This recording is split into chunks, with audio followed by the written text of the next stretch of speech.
What's going on, guys? My name is Zenas Jake and welcome to my channel. While we're on lockdown in Singapore, I have decided to learn how to invest. And that means read some books on investing. The first book that I decided to read is this one, The Intelligent Investor by Benjamin Graham.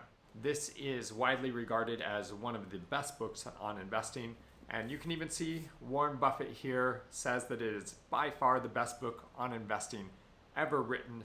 And if Warren Buffett is saying that, then obviously we need to listen and pay attention. So if you don't want to read all of this, I mean, this is like 531 pages long. So I'm going to read it for you and give you all of the best parts that I found. I've already started and I've finished chapter 1. So let's jump right in. So right from the beginning, there is a great quote, and it says, "If you've failed at investing so far, it's not because you're stupid. It's because you haven't developed the emotional discipline that successful investing requires." I gotta say that's a lot of us that have tried to play in the markets already.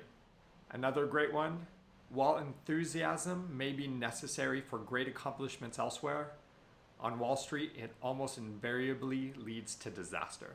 So right from the beginning, this is just saying that emotions are going to cloud our judgment when we're investing, and that what we think are going to be great moves often end up losing us money.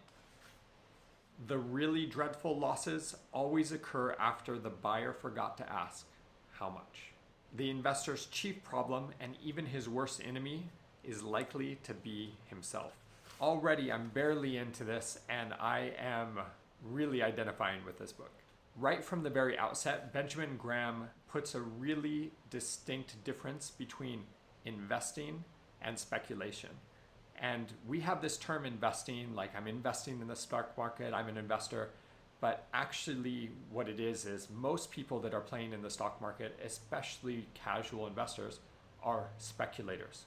They're not investors. We need to make this distinction because an investment operation is one which, upon thorough analysis, promises safety of principal and adequate return. Operations not meeting these requirements are speculative. I mean, what this is saying is that if you don't do your due diligence, your research, you really have this belief in the fundamentals of a trade, you're actually a speculator. So when someone says on YouTube that, man, you should buy Tesla or you should buy Google or Amazon or something like that, and you follow that advice, you are speculating. That said, speculation is always fascinating, and it can be a lot of fun while you are ahead of the game. If you want to try your luck at it, put aside a portion, the smaller the better, of your capital in a separate fund for this purpose. This is really, really sound advice. Like, everybody wants to gamble a little bit. Sometimes they want to think they can outperform the market or they can do better than anybody else out there. But the fact is that really is mostly down to luck. Better to really understand the investments you're making and put a little bit aside to bet and to be speculative. So I really like this next quote. "Our enterprising security buyer, of course, will desire and expect to attain better overall results than his defensive or passive companion. But first, he must make sure that his results will not be worse. It's no difficult trick to bring a great deal of energy, study, and native ability into Wall Street and end up with losses instead of profits." Dang. The next quote gets into something that we hear a lot out on the internet, and that is this concept of it's already priced in. And the way this works is, in his endeavor to select the most promising stocks, either for the near term or for the longer future, the investor faces obstacles of two kinds. The first stemming from human fallibility, and the second from the nature of his competition. He may be wrong in his estimate of the future, or even if he is right, the current market price may already fully reflect what he is anticipating. And this is just saying that a lot of other people are thinking and doing the same things. And when we get news about something happening, oftentimes the market already anticipates that event is going to happen and it's already priced in. So this is one of the most important quotes in chapter 1, in my opinion. We are thus led to the following logical, if disconcerting, conclusion. To enjoy a reasonable chance for continued better than average results, the investor must follow policies which are 1, inherently sound and promising, and 2, not popular on Wall Street. What that quote really means is that we shouldn't be following the fads of brokers, of the talking heads and all of the news programs and investment advice, but that we should really be using tried and true, long-term, tested methodologies that aren't very popular because they don't give you 10x returns within a year. They give you a small percentage year on year that compounds over a long period of time. And to that point, buying a neglected and therefore undervalued issue for profit generally proves a protracted and patience-trying exercise. The principle is sound. Its successful application is not impossible, but it is distinctly not an easy art to master.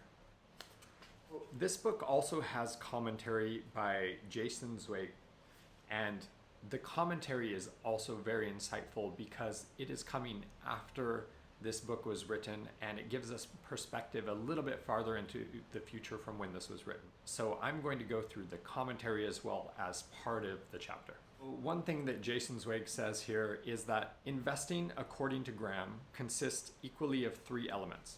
1, you must thoroughly analyze a company and the soundness of its underlying business before you buy its stock. Number 2, you must deliberately protect yourself against serious losses. And number 3, you must aspire an adequate, not an extraordinary performance. An investor calculates what a stock is worth based upon the value of its businesses. A speculator gambles that that stock will go up in price because someone else will pay even more for it. And that is true of many of the high growth stocks of our day. As I sit here today, I can think of one in particular, Shopify, which has a 3,000 to 1 P/E. That is incredibly overvalued, and I don't think that Benjamin Graham would ever think that that is a stock worth buying, because at that price, the market is anticipating the future so far in advance that it's very easy for the stock to fluctuate up and down. One comment here really hits home. People who invest make money for themselves. People who speculate make money for their brokers.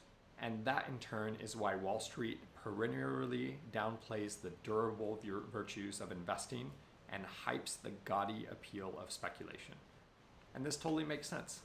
If you're speculating a lot, you're making more trades, maybe you'll make some money sometimes. It's all going to be luck. But the people that really end up winning in the end are the people that are making the deals happen. And these are the stockbrokers. And this is also the money makers if you're buying options, etc. So if you're going to be investing, then you should not be speculating. So don't follow fads. In general, Graham never stops reminding us, stocks do well or poorly in the future because the businesses behind them do well or poorly. Nothing more and nothing less. It is completely true. If the business is growing, it's reaching more people are using its service, it's going to inherently start being worth more money. And when it is really just being propped up because people are buying the stock, they're excited about it, and someone else is willing to pay more, well, that is not a sound investment strategy to try to get out before other people realize that it's overvalued. The last note here is that you should treat speculation as veteran gamblers treat their trips to a casino. Never delude yourself into thinking that you're investing when you're speculating. Speculating becomes mortally dangerous the moment you begin to take it seriously. And you must put strict limits on the amount you are willing to wager. What Jason Zweig is advocating here is that you put no more than 10% of your net worth into speculative bets. This is something that also just needs to be acknowledged. Humans like to bet. They like the outsized returns that happen when you get lucky. For better or for worse, the gambling instinct is part of human nature.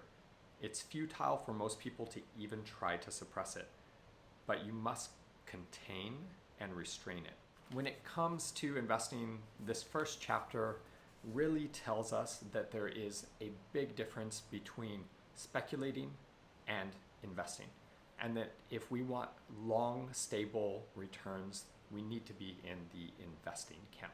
This first chapter really nails it home that if we're over here speculating all of the time, the likelihood that we're going to lose all of our money is much higher.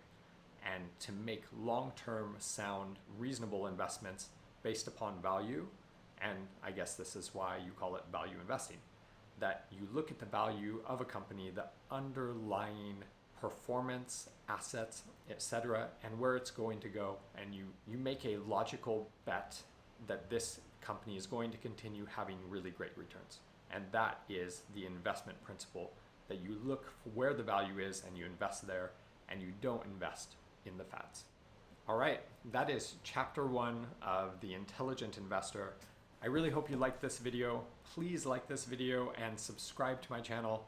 As well, leave me comments in the comment section down below, and we can talk about investing versus speculating, and whether you have enjoyed The Intelligent Investor as well, and things you think I might include into a video like this in the future.